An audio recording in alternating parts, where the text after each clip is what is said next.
A few weeks ago, I had the pleasure of officiating my first family wedding.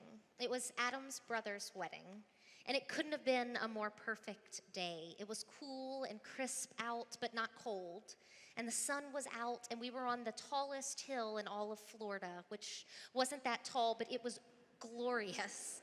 And we were in this garden, and even though it was November, it seemed like everything was in full bloom.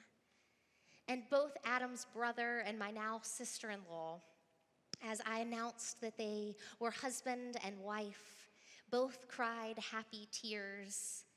And then as they kissed, the sun began to dip behind the trees that were covered in Spanish moss. There is nothing better than celebrating love. Whether it's the love of passion that's born of initial connections between couples, or the love of commitment and dedication and companionship that grows from being partnered with someone for 60 plus years. Whether it's the deep love between a parent and a child, or the love that you feel for your closest friend who might as well be family.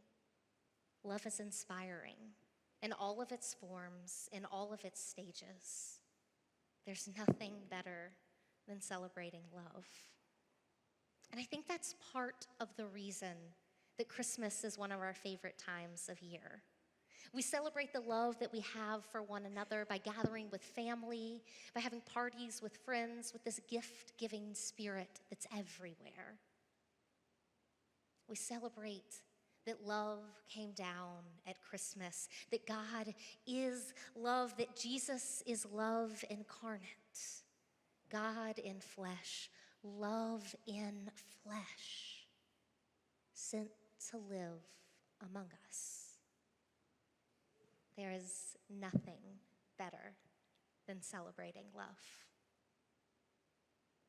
But then there's Scrooge.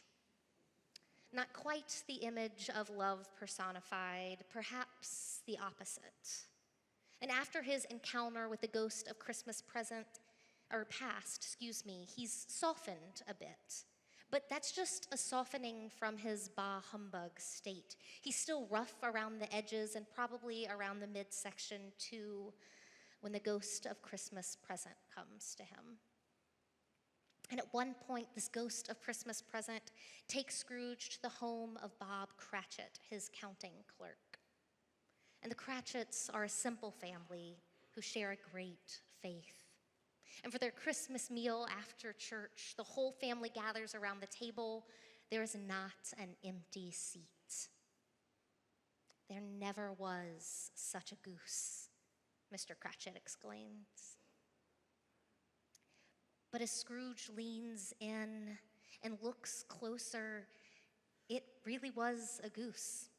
It's not a turkey or some majestic bird, and as far as gooses go, it wasn't the grandest.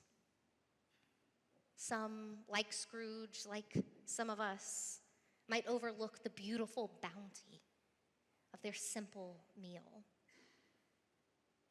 But all the measly abundance is not lost on the Cratchits, who know the difficulty of poverty all too well. But it doesn't take long for Scrooge to be moved to pity at the sight of the Cratchits' poverty. Will Tiny Tim be spared?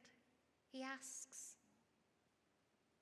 I see a vacant seat in the poor chimney corner, the ghost says, and a crutch without an owner, but carefully preserved. If these shadows remain unaltered by the future, the child will die. Scrooge trembles at the thought of it.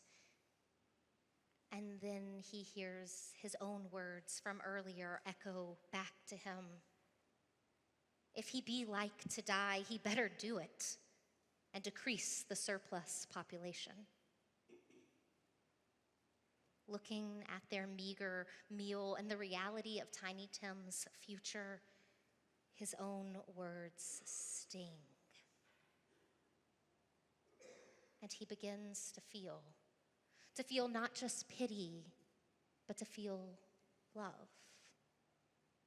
It's as if the love within the Cratchits' home, their love for one another, their love for Christ is permeating, calling Scrooge, calling us to live into love. And not just loving those that we already love most or those who are convenient to love, but loving those who are downright difficult to love. Loving the Scrooges among us, if you will. In this season of preparation for Christ's coming, we are to live into the gift of love by loving others, not just in the past or in times to come, but now, right here in the present.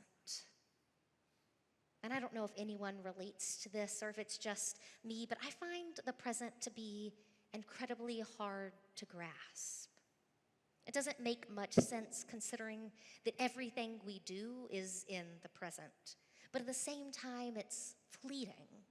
Here one moment, gone the next. The present can be so hard to see. Because when we think of ourselves, we're either mulling over the past or what we hope to become in the future. We so rarely take the time to look at who we are now and what our day-to-day life looks like.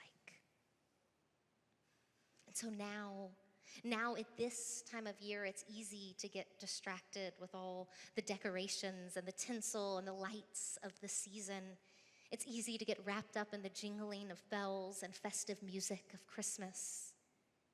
But at its heart, the first nativity is a story born out of poverty, much like the Cratchits, where scarcity is transformed into abundance by a God who will not stop, who just wants to be with us. It's easy to get wrapped up in the magnificence of the Gloria in Excelsis Deo and to forget that the angels weren't singing in a cathedral or in a palace, but to shepherds, bringing hope, bringing love to the lowly and those on the outskirts of society.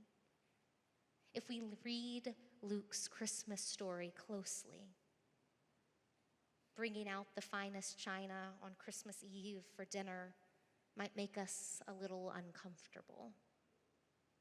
Because this love that comes down at Christmas isn't reserved for those with fancy china or the finest of homes. This love seems to show up first and foremost to those who need it most.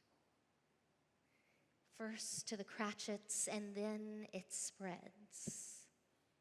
Because when we get down to it, we're all yearning for love.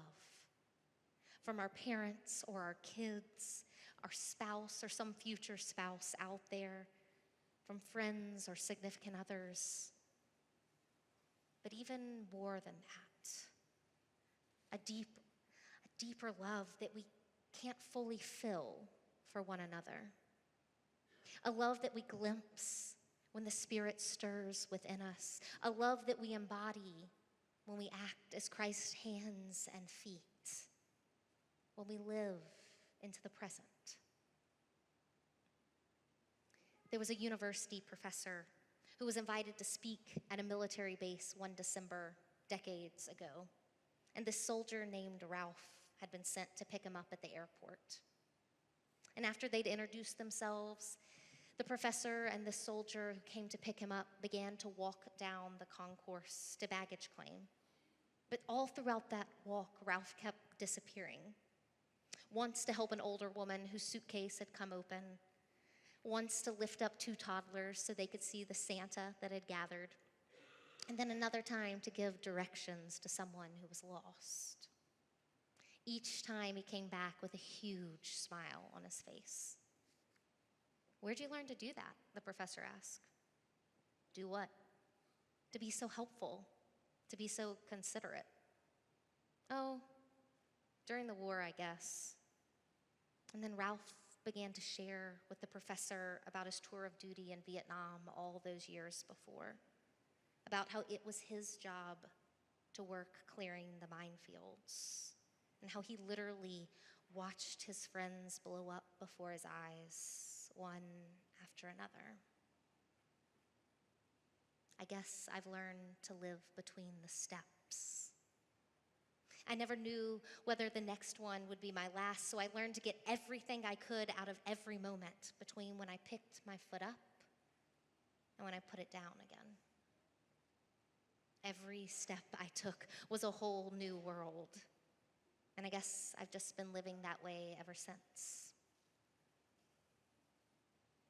A life of service, a life of love, a life lived between the steps. That is living in the present. And it's this living between the steps that allows the Cratchits to exclaim, "There never was such a goose." And so love came down at Christmas. Christ came down at Christmas, that we might know God incarnate, love in flesh, that we might live between the steps. So let us love. Let us live. Amen.